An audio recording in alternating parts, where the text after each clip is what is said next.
Muy buenas tardes, gracias a todos y a todas ustedes por nueva vez estar aquí sintonizando de 3 a 4 de la tarde en Rumba FM, tomando el rumbo. Y como cada tarde, le damos la más cordial bienvenida con mis compañeros y amigos de cabina. Muchas gracias por darme la bienvenida. A nuestra tercera entrega, Gracias. las escaleras no te han afeitado ya, Marino. Nada. Como diría un amigo mío, buena tarde. Buenas tardes. Ya nosotros le tomamos el rumbo. Así es. Están tomando el rumbo las escaleras, pero yo creo que tú subiste por el ascensor. Juan Carlos, buenas tardes. Buenas tardes a todos los amigos que nos escuchan en este programa que poco a poco se va constituyendo en una costumbre de la gente. Día a día, nuestra tercera entrega. Nuestro tercer día, miércoles 4 de agosto del año 2021. Un día como hoy, hace 91 años, ocurrió el ciclón San Zenón, que tuvo algún impacto político porque se dice que el hecho de que el San Zenón arrasara con el país creó las bases para que Trujillo pues tomara el control del Estado Dominicano con mucho más fortaleza. En esa época. De un ciclón a otro ciclón. De San Zenón a Trujillo pasó hace 91 años. San Zenón. Sí. Mi abuela lo contaba, mi bisabuela contaba, y yo recuerdo, contaba los vestigios y lo que pasó después de San Zenón. Y recuerdo cuando David, yo una niña, la comparación que hacía mi bisabuela de los efectos, y dice que el David pues también fue un ciclón que dio duro a República Dominicana y que sobre todo posterior al ciclón pues hubo, todavía hoy aparecen de vez en cuando damnificados del David. Así es. Sí. Bueno, pues nosotros estamos en la línea marcada para el tránsito de los ciclones, de manera que nosotros nos hemos pasado siglos ya viendo ciclones pasar. Que poca actividad hemos tenido, porque cuando uno toma la historia de la República Dominicana, eventos de esa magnitud solo hemos tenido 4, porque básicamente Zenón, David, Noel y Olga. Y Georges. 5. Es decir que y hemos visto pasar literalmente por aquí otros huracanes de mucho mayor devastación. Yo recuerdo el Mitch. Correcto, claro. Bueno, Mitch. yo no había nacido. Eso fue en el 60. Yo no había nacido. En el 60 yo no había nacido. No había nacido. Bueno, yo recuerdo cuando Johnny Ventura, precisamente, el caballo mayor que se nos acaba de ir hace unos días, asumió la sindicatura.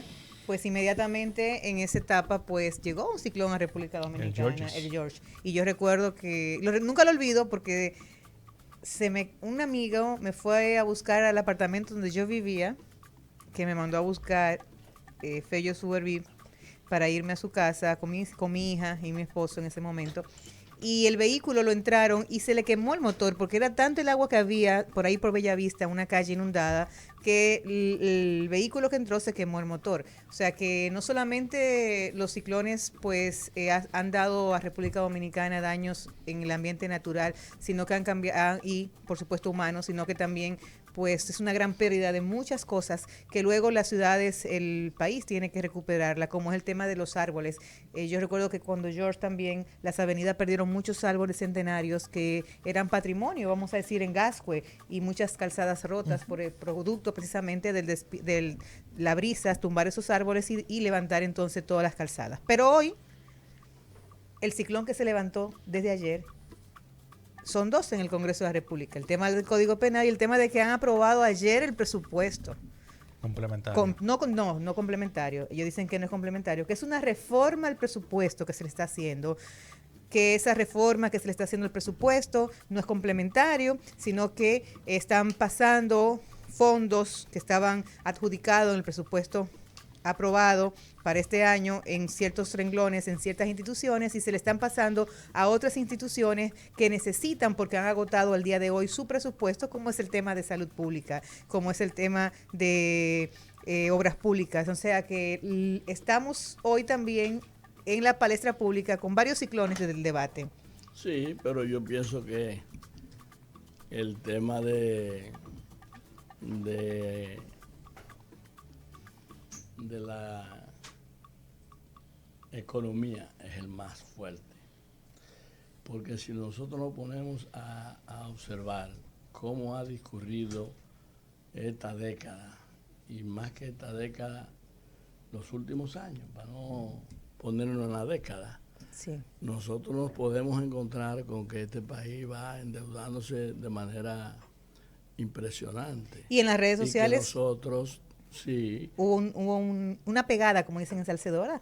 O sea, el dirigente del PLD, como es el caso de exfuncionario como Domínguez Brito y aspirante a ser candidato presidencial por ese partido, pues hizo unos comentarios, y el actual ministro de Hacienda del gobierno, Hochi, pues le respondió, y vimos cómo hubo una pegada de tú me dices, yo te digo, a través de las redes sociales, sobre sí, el tema pero, económico y sobre todo con el tema del presupuesto. sí, pero el tema es que nosotros teníamos, y yo tenía eso agendado para hacer un comentario, pero el comentario cabe en cualquier momento. Pero arranca con tu comentario. Mira, cuando nosotros analizamos y nos encontramos en el 2000 con una deuda externa de 3.000 millones de pesos, de dólares, 3.000 millones de dólares.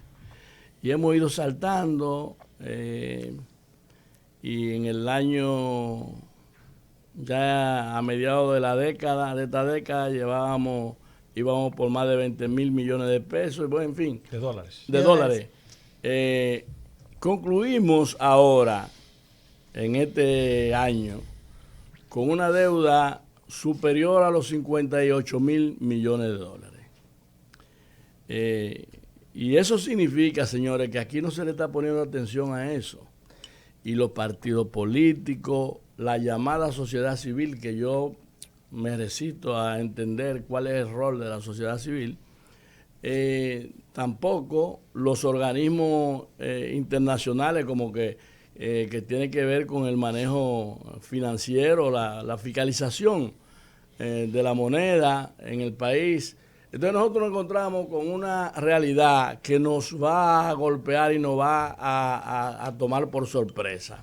Decir que nosotros hoy día tenemos comprometido en deuda externa en más del 70% del Producto Interno Bruto, eso es mucho hablar, eso es mucho para hablar y mucho para investigar y para ver la peligrosidad de la economía nuestra. Aquí hay mucho, yo digo que la gente que mejor acomodan los números y mejor se acomodan las posiciones son los economistas. Porque tú ves un economista hoy hablando de una manera que era totalmente lo contrario de lo que decía en el periodo pasado. Yo creía Entonces, que eso solamente ellos se ajustan. Yo creía que eso solamente lo hacían los políticos. No, los expertos en eso son los economistas, que tratan de ajustar las cosas a los criterios políticos de ellos. Y ahora tú te encuentras con que nosotros... Dicen que un buen economista es aquel que puede explicar de manera convincente por qué se equivocó. Bueno, pues la verdad es que yo no sé si pueden explicar por qué nosotros tenemos, en 20 años, hemos tenido un incremento tan exorbitante respecto a lo que es el compromiso de la finanza y de la economía del país. Hoy tenemos, eso le va a imponer la reforma fiscal. Eso se lo va a imponer. Y esa es una de las razones que está llevando al gobierno a observar la situación. No comentan mucho del tema porque eso es como una amenaza para la población. Y hay que pensar en la reacción de la población cuando vengan los gravámenes, aplicar criterios que le van a disparar, le van a menguar el valor del peso, ¿no verdad? El tema es que cuando tú te endeudas más de lo que tú puedes pagar, comienza a tener entonces una crisis financiera. Miren, y se proyecta una bancarrota. Y entonces, lamentablemente, hay dos opciones para manejar esta crisis. O es coger préstamos o es hacer una reforma fiscal, que tiene el gobierno la responsabilidad de transparentar real y efectivamente cuál es la situación económica del país. Desde mi óptica, pienso que uno no debe oponerse a una política de endeudamiento. Sí, pero perdóneme usted que yo ayer sobre ese tema, cuando tú hiciste un comentario anteayer o ayer sobre eso, es verdad. y sobre todo los países como los nuestros. No se debe uno oponerse al endeudamiento porque no hay otra forma de desarrollar el país si no es con endeudamiento.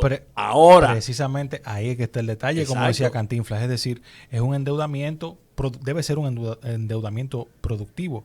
Por ejemplo, nosotros nos endeudamos para construir el metro de Santo Domingo y yo creo que esa fue una buena deuda. Claro. Nos endeudamos para ampliar la autopista Duarte en la época de Balaguer, también fue una buena deuda. Nos endeudamos para transformar la capital, para los pasos a desnivel, para los túneles, y para mí esas han sido deudas productivas. Ahora, cuando tú no tienes ni una política diseñada que sustente una estrategia de endeudamiento, pero tampoco tienes el suficiente filtro para ver qué tipo de proyecto tú puedes asumir para comprometer las finanzas públicas, pues entonces ahí que está el grave problema del gobierno dominicano, sobre todo en esta última coyuntura, porque realmente los 14,000 millones de dólares que se han tomado en los últimos 11 meses, nosotros no sabemos para qué ni con qué fin. Y sobre todo que algo importante con el tema de ejecutorias, si tú te coges el presupuesto de obras públicas y lo desglosas, tenemos que ver en qué ha invertido Obras Públicas el presupuesto del 2021. ¿Cuáles obras ha realizado Obras Públicas? Si Obras Públicas no ha realizado ninguna obra, no ha terminado ningún trabajo, ¿dónde ha llevado entonces la ejecutoria de ese presupuesto? ¿O es que no se ha ejecutado? Un dato duro publicado por el propio gobierno en el día de ayer. Todo el presupuesto del año 2021, la ejecución presupuestaria que hay ha sido para gasto corriente y para pagar intereses de la deuda. No ha habido un solo peso para gasto de capital. Entonces prepárense. Lo que dice que tenemos una deuda dañina. Preparémonos todos muy y dañina, todas. y esa es la gravedad del tema. Uh-huh. Sí. Y si nosotros caemos, vamos al año, bueno, ya este gobierno cumple en 12 días. Un año. Cumple un año. Y realmente no es porque haya animosidad ni en 9 interés, días. En 9 días. Sí. Haya animosidad ni en afán en criticar, pero realmente si no se hacen las observaciones a tiempo, nosotros vamos trillando un rumbo de mucho peligro para el país. Yo les recomiendo. Tú hablabas de los 14,000 millones de dólares que ha tomado este gobierno. Este gobierno. Entonces, de los 58,000 millones, agréguele 14,000 en 20 años. Saque 14 en uno. La realidad. Entonces, esa es la gravedad. La realidad es que lo que nos estamos encaminando y nos está llevando el gobierno es a una próxima reforma fiscal. Y decía Margaret Thatcher que el Estado no tiene dinero, que el dinero no es del Estado, el dinero es de los contribuyentes, el dinero es tuyo y mío que lo estamos pagando con impuestos. Así que preparémonos a pagar más impuestos. Yo lo que le recomiendo al presidente Luis Abinader y a su gobierno es que escuche este programa para que puedan tomar el rumbo. Para analizar el país.